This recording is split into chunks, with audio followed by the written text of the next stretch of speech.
As an online learner, communication and participation can be quite different from an in-class setting. Let's take a look at 3 initial questions that many online learners have with communication and participation, and then we'll give you some strategies and some interface options to resolve these doubts. First, the 3 questions are going to be, how do I prepare for discussion and peer-to-peer collaboration? Will I be expected to ask questions and contribute to discussion? And what strategies can I use to get better at discussion and participation? First, how do I prepare for discussion and peer-to-peer collaboration? As a first strategy, be sure to check the syllabus for resources. Often instructors will give you specific readings and ideas within those readings to prepare for discussion. To find the syllabus in the course, look either in the top week, this is week 0 over here, or alternately over in the course resources. If you click on the word syllabus itself, it will be downloaded. You can click on the download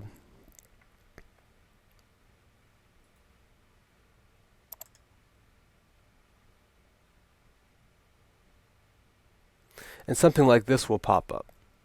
This will be the expectations of the instructor for the student, and oftentimes there's course content specifics and recommendations for software and other resources. In addition, if you'd like to get some other resources, you can always go back into online resources up here. And oftentimes instructors recommend students go in here and check out writing resources, technical resources, and even some research and library resources as well for discussion. So back to the question, how do I prepare for discussion and peer-to-peer collaboration? A second strategy can be to outline ideas for discussion beforehand. So as you're going through your reading or whatever the materials are for the week's lesson, check out the keywords to use by underlining or highlighting like you're used to, but then use those words within the discussion. If you have questions while you're reading, there's a strong chance other students have that same question. You can use those for discussion material. And then also when it comes to peer-to-peer collaboration, maybe even map out what the arguments or counter-arguments to a discussion could sound like. This will help you to anticipate what material to prepare, what resources will be necessary, and even what students might be saying back and forth ahead of time, and therefore you'll be much more mentally prepared for the discussion that comes.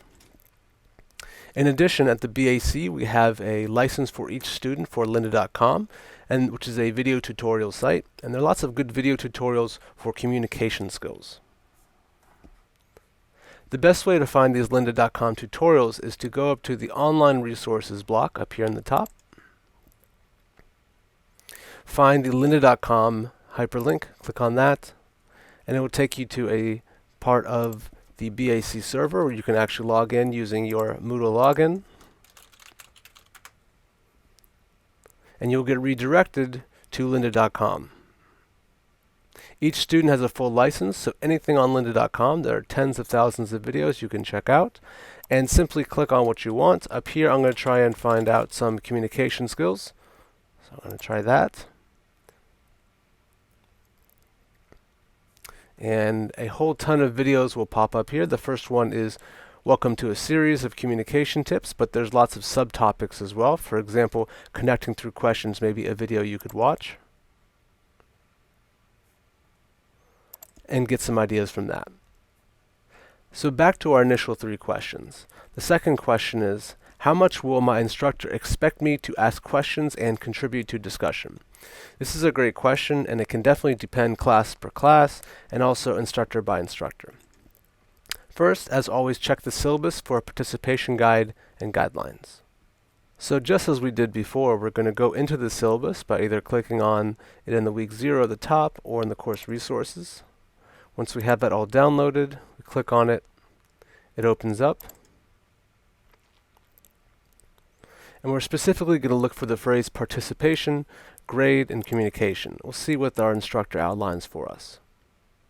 So here I notice, as part of my grade, 20% of my grade is communication, which consists of online participation, quality, and frequency for this course. And instructors also noted that if a student doesn't communicate over an extended period of time, for example 6 days, his or her grade will be automatically lowered by 1 step. 13 days of non-responsiveness results in automatic failing for the class. This is not for all classes, this is just for this instructor, but it's really important before the course starts that you understand what are the basic expectations of the instructor, and how does that play into your grade. Your second strategy is simply to contact the instructor. This can be done, as we showed before, by going into the roster part of the course resources.